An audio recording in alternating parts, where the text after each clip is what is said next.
Welcome back to the Knit Crowd as well as yarnspirations.com. I'm your host Mikey. Today I'm going to show you how to purl when it comes to your knitting. So what we have to do is that we have to watch for the purling. If purling is now on your row and that you need to start out with, you need to watch where the starting strand is. So in knit it was in behind just like this, but in purl it's in the front like this.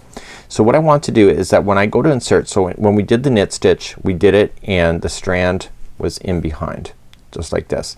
When we go to do purling it's different. So what we have to do is we have to make sure that a strand is in front like so, and all we have to do is then insert this needle. Instead of going through the back side like this, we come in through the front side, front of the top like this, and we go forward so that this knitting needle is then on the front side. And see where this strand is here? That's exactly where it needs to be. So you have to continually watch for that as you go. So I'm just resetting the yarn into my hands just like so, making sure that the yarn is in front just like that. So what I want to do is that I go to wrap this, but instead of wrapping the needle and it's in behind, I'm wrapping it and it's in front. So I just come around through the front like this, and all I'm just gonna do is flick it backward like this and drag it. So now it's on the knitting needle in behind, and I'm just gonna drag that stitch off like so. So to do the next one I come in through the top side like this, okay, and I wrap it. It's on the front like this, and then I go and flick it backward and then slide it off. So okay, so I go in through the front, I wrap, and then I flick it back.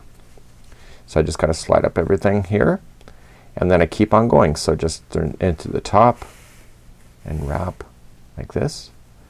Now if you did purling back and forth on your stitches as you go back and forth in the rows, you'll have the same look of doing the garter stitch, because the fact is that you're kind of doing the opposite to what you did with the knit stitch if you did back and forth using the same stitch.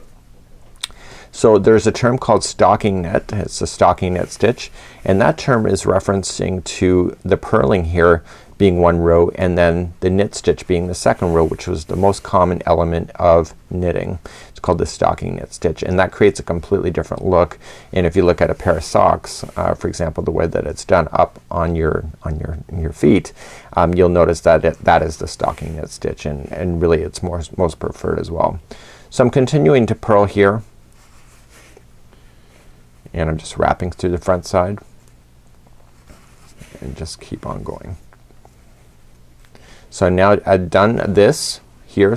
So let's just say I'm gonna purl again. So let's just turn our knitting needles, and again, so do you remember what you have to do? So you have to keep this strand in front like so, and so when you go to do this you make sure that that yarn is in front, and you come in through the top side.